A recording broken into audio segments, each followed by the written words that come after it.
আসসালামু শুনছেন আলাইকুম আমাদের ওয়া অন্তর্বর্তী সরকারের রাহমাতুল্লাহি। সাথে প্রধান কথা বলছি professor doctor doctor Mohammad Mohammad Yunus. Yunus. বিবিসির মিডল সাথে যে ইস্টে এখন সাক্ষাৎকার দিয়েছেন উত্তেজনা সেখানে তিনি ছড়াচ্ছে। বলেছেন, গত 13 তারিখে 4 দিন আগে ইসরায়েল ইরানের একদম গভীরে ঢুকে সীমান্ত লঙ্ঘন করে 200 জঙ্গি বিমান দিয়ে ইরানের বিমান প্রতিরক্ষা ব্যবস্থা, নানা রকমের ইন্ডাস্ট্রিয়াল ফ্যাসিলিটি, সামরিক স্থাপনা, সামরিক কর্মকর্তা, গোয়েন্দা কর্মকর্তা প্লাস নিউক্লিয়ার সায়েন্টিস্ট অনেক ক্ষয়ক্ষতি করে তারা মাত্র আধা ঘন্টার একটা অপারেশন করে তারা মিডল ইস্টকে উত্তপ্ত করে দেয় এবং তারই বদলা নিতে গিয়ে ইরান ইসরায়েলের উপর নানা রকম ক্ষেপণাস্ত্র হামলা চালাচ্ছে। যদিও ইসরায়েলের যে ক্ষেপণাস্ত্র প্রতিরক্ষা ব্যবস্থা আছে সেগুলোর সাথে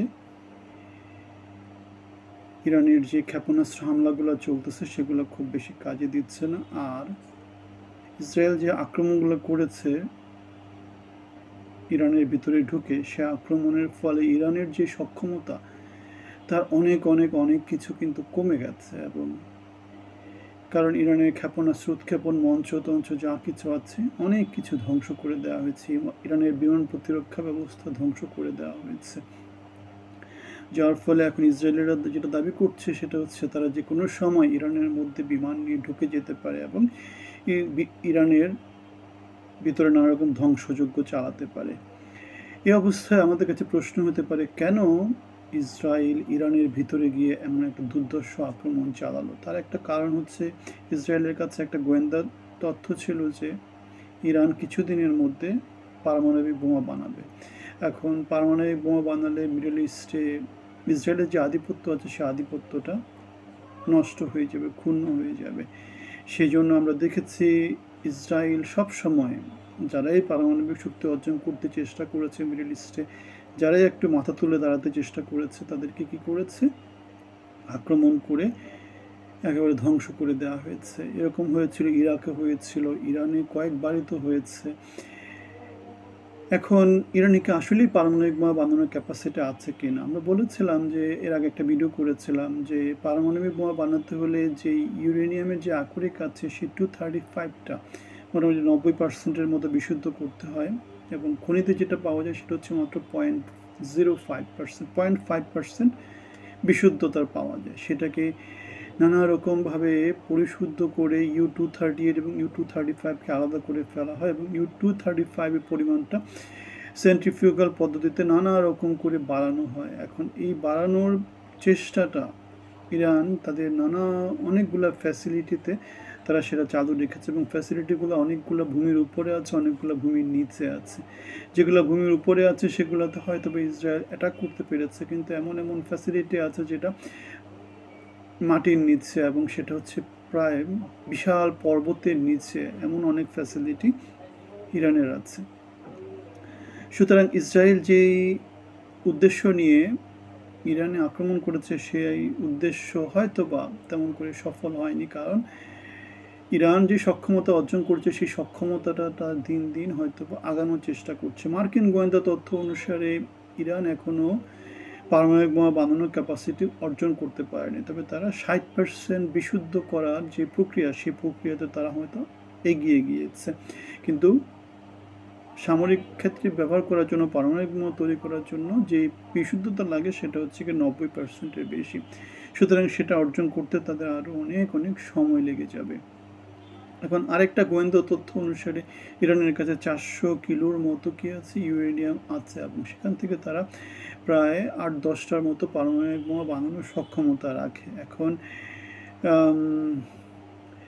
এই যে ইসরায়েল ইরানের উপর আক্রমণ করলো, ইরানের যদি সেই সক্ষমতাটা থাকে, ইরানের অনেক পারমাণবিক বিজ্ঞানীকে কি করা হয়েছে, খুন করে ফেলা হয়েছে। সুতরাং এক্ষেত্রে হয়তো বা ইরান একটু তাদের যে অগ্রগতি সেটা থেকে হয়তো তারা পিছিয়ে যেতে পারে। এখন ইরান আলোচনার টেবিলে বসতে এখনো রাজি হয়নি। তাদের যেটা লাগবে, তারা প্রতিশোধটা নিতে চাচ্ছে। প্রতিশোধ নেওয়ার পরে তারা কি করবে, আলোচনার টেবিলে বসবে। ইরানের মধ্যে ইসরায়েলের এই যে দুর্ধর্ষ যে আক্রমণটা, সেই আক্রমণটা আসলে বিশ্বের সমর ইতিহাসে আগে কখনো হয়েছে কিনা সেটা আমরা জানি না। সো ইসরায়েল কত দুর্ধর্ষ সেটা আমরা অনেক আগে থেকে বলে আসছি। তারা মিউনিকে যেভাবে মিউনিক অলিম্পিকের প্রতিশোধ তারা যেভাবে নিয়েছিল, সেটা হচ্ছে পৃথিবীর গোয়েন্দা ইতিহাসে মনে হয় আরেকটা স্মরণীয় ইতিহাস। অথবা তারা যেভাবে উড়ে এসে জোরে বসে ফিলিস্তিনের রাষ্ট্রের নিজেদের রাষ্ট্র হিসেবে করে নিয়েছে, সেটাও আরেকটা কল্পকাহিনীকে হার মানায়। সুতরাং আবার অল্প কিছু জনগোষ্ঠী সারা পৃথিবীকে যেভাবে শাসন করছে, সেটাও কল্পকাহিনীকে হার মানায়। সুতরাং ইসরায়েলের সাথে পারতে হলে মুসলমান বিশ্বের জনগোষ্ঠীকেও কী করতে হবে? জ্ঞান বিজ্ঞানে এগিয়ে যেতে হবে। ইরান জ্ঞান বিজ্ঞানে অনেক আগানো, তারা অনেক চেষ্টা করছে, এবং সেই চেষ্টার অংশ হিসাবে আমরা দেখতে পাই তাদের ক্ষেপণাস্ত্র, প্রতিরক্ষা ব্যবস্থা, নিজস্ব যে ক্ষেপণাস্ত্র, নিজস্ব যে ড্রোন ব্যবস্থাপনা তারা তৈরি করেছে, সবগুলা মোটামুটি সবার মনে ভয় ধরে দেওয়ার মতো, সেগুলো স্টেট অফ দ্য আর্ট।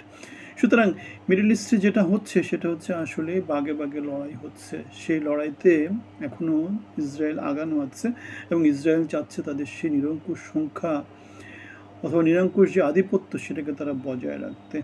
আমরা চাই খুব দ্রুত শান্তি প্রতিষ্ঠিত হোক। আমরা চাই পৃথিবীতে পারমাণবিক যেই ধ্বংসযজ্ঞ, সেটা যাতে পৃথিবীতে ছড়িয়ে না পড়ুক। আমরা চাই সবার মধ্যে মানবিকতা, সবার মধ্যে ভ্রাতৃত্ববোধ জাগ্রত হোক। আমরা একটা ব্যানারের কথা বলি, যেটা মানবিক বাংলাদেশ, জনগণের বাংলাদেশ।